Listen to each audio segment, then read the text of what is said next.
All right, here we go. This was a heck of a game last night. My Wolves, I overreacted, and I'm gonna have to own that and understand not to overreact to too much to a game one and in these type of playoff series, like teams like Nuggets and Wolves. So um, that's my fault. But this Wolves team, this series looks like it finally started. This is like it's just completely different night and day with these two teams. I mean, these game one and game two because and it's kind of funny too because who got to a big lead in game one? Minnesota in the first quarter, and they lost. And who got to a big lead in game two in the first quarter? Denver, and they lost. So it's kind of this series is kind of funky and how some of the stuff goes. Because I was so sold on Minnesota winning game one. I was like, man, this is how we need to come, and then Denver wins it. And I'm so sold. Okay, yeah, Denver's gonna win, and then Minnesota wins it. It's just kind of funny how these two teams are just like, I don't know what it is, but it's like you just can't. It's almost impossible to predict like how these games are gonna go. All we know is it feels like it's gonna go 6 or 7. Um, but I'll say this, man. First, I want to say this. Ant apparently has runner's knee. Same thing Steph was dealing with. Uh, I mean, this guy is.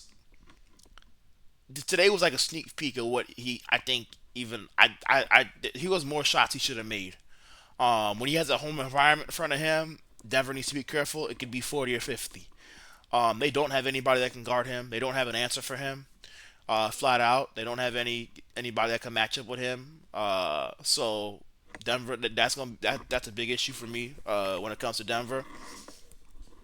And then when it comes to Randall, like that's what I want to see from Julius Randall. Randall, there's only one person I feel like that could really give Randall fits um, at power at the four spot, and it's Chet and OKC. And you're not gonna have to see OKC to the Western Conference Finals. So here's my thing, dude. Like, there's no way you should not be punishing Denver. Like, come on, man. They don't have any. Like, Aaron Gordon can give you some fits, but like, come on, man. Like, you're too big, too strong, and we've seen you do it so many times. Like, you got to go out there and dominate when you play the style, because you just showed last night you can do it, and we knew you could do it. You have to show us last night in no week that you can do it. We knew you could do it. So it's like that's my thing with Julius Randle. He had 24 points. He was big offensively. He got downhill, got to the one time he passed it to Jaden McDaniels for a three, and he should have laid it up. I mean, if you bring that every night, Denver's not gonna have an answer for you size wise, flat out.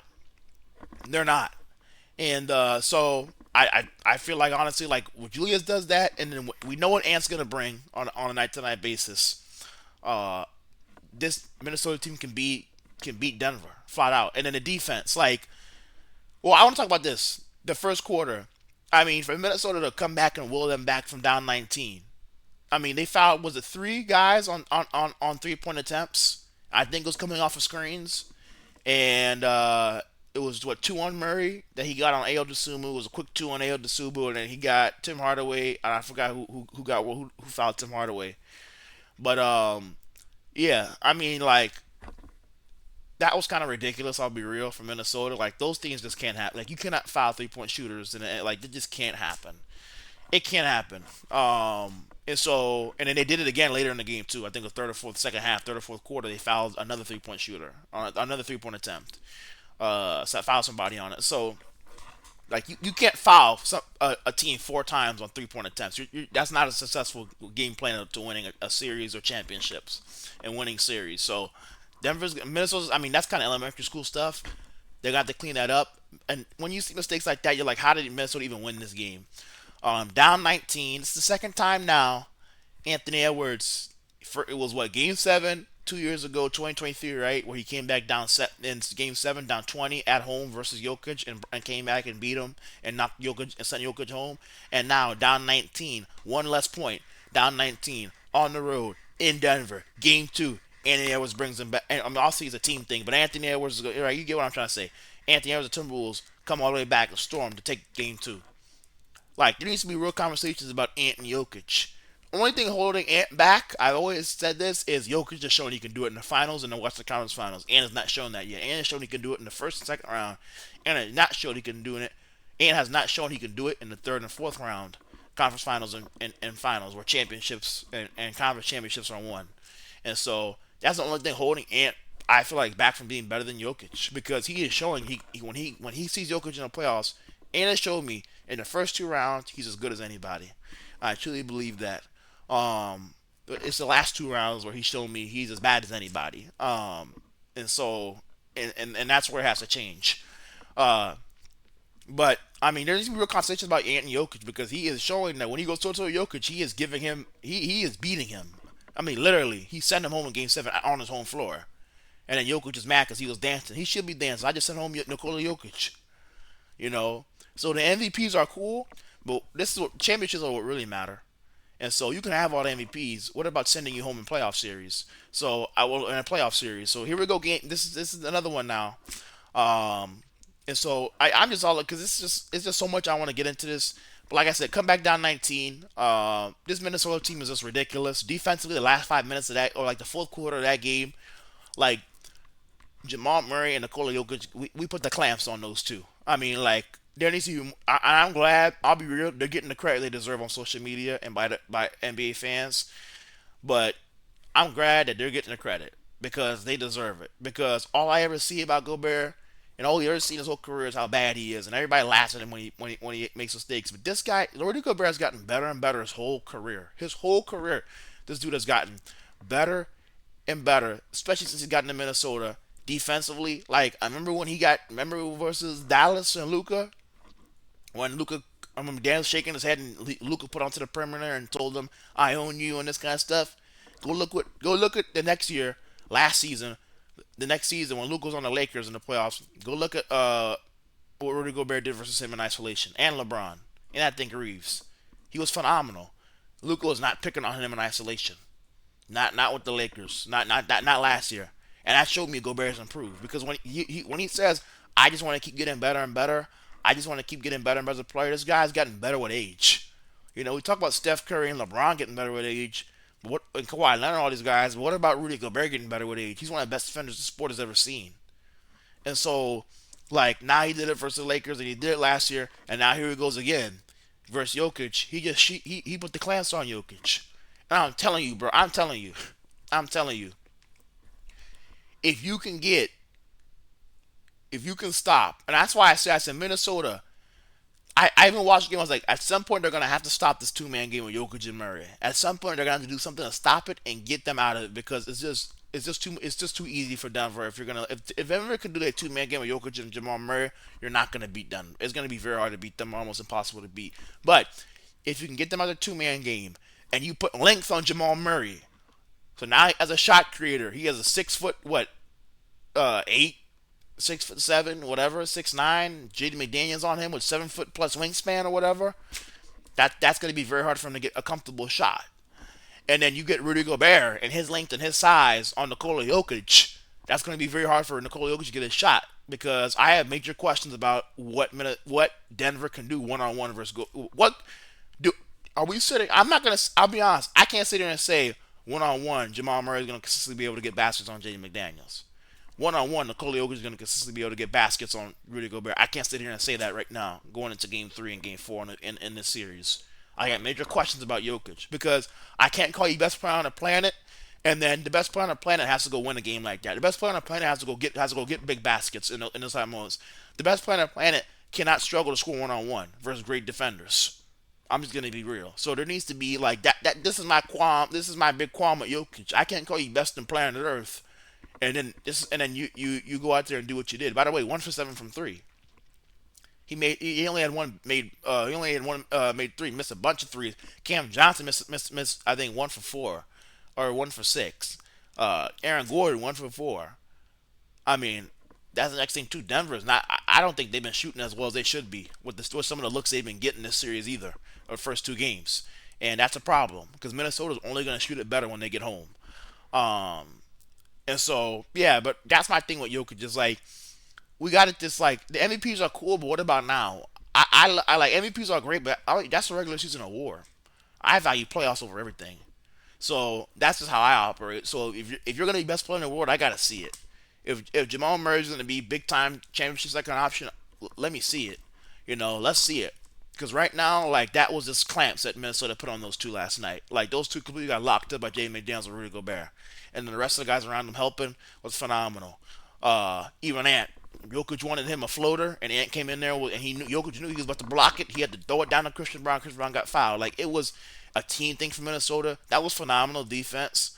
And so I don't know. I mean, if you're Denver, you're gonna have to shoot it. You cannot shoot that. You're gonna have to shoot from the three. If you're gonna get open looks, and some of the stuff Minnesota's giving them needs to be better. Jokic, let's talk about that. 1 for 7. That ain't gonna cut it. If you shooting that, you're gonna go home. You won't beat Minnesota with that. Especially if they're not gonna give it to you. And like I say, you kill this 2-man game with Jokic and Murray.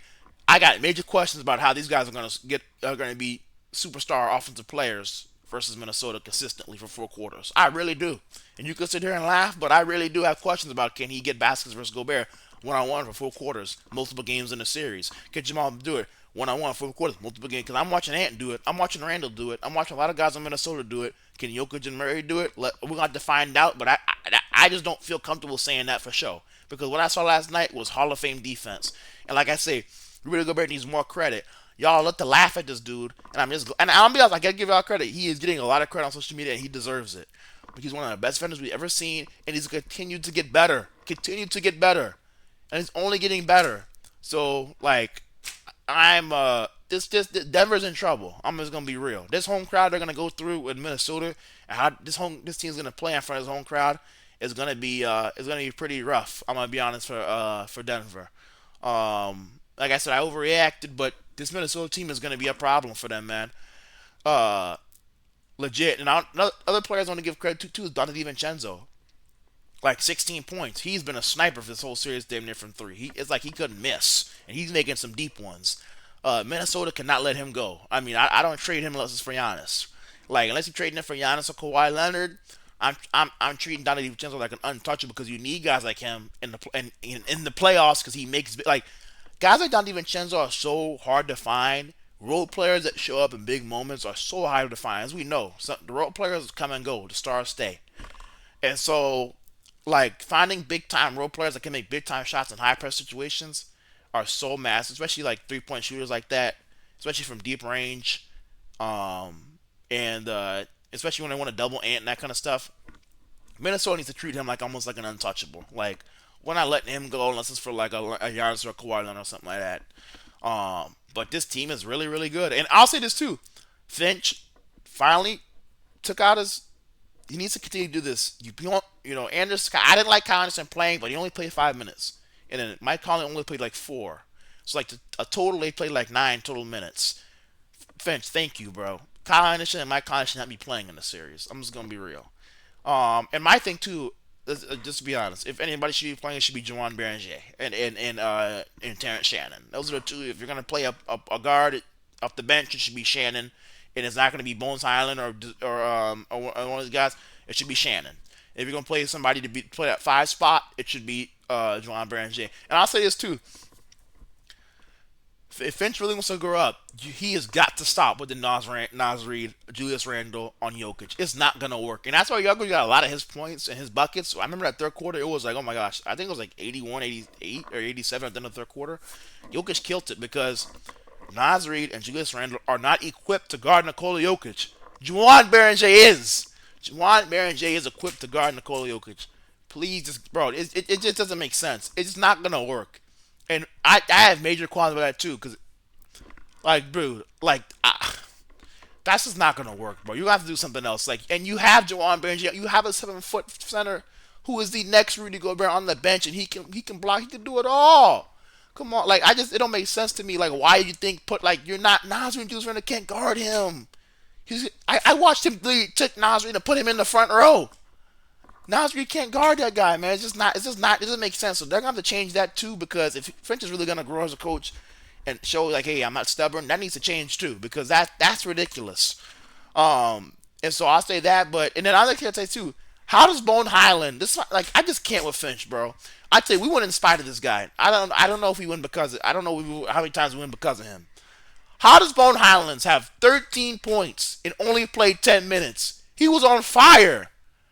Like, come on. Like, I don't understand sometimes with Finch. Like, You gotta play the. Come on, man. Like, there has to be more. That guy has to get more than 10 minutes in this game. If he's gonna be that hot in a game like this, he's got to play more than 10 minutes, bro. Like, I'm just gonna say it now. You can get some of these guys a breather.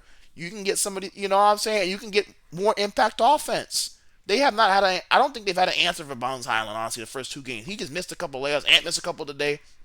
But Bones Highland got to play more than 10 minutes. He was on fire. He was too good. I don't think Minnesota's the answer for him. He's got to play more than that, man. Like when you have players that can score like that in a series like this, they've got to play. They got to play, and you got to find a way to get them in the game and get them minutes and get them action. Because what he was doing, he could have had 20 plus, and that's massive. You can get 20 plus off your bench from a Bones Highland. That's ridiculous. If you can put Bones Highland, Diamond Chess on the floor together next to it, that's I mean like it just a lot of things Finch could be doing to really maximize his team, and a lot of reasons why I have problems with Finch because any coach that sees what Bones Highland was doing would not have played him only 10 minutes. But that's where I'm at with it. Denver's in trouble. This is gonna be one hell of a series for them to handle.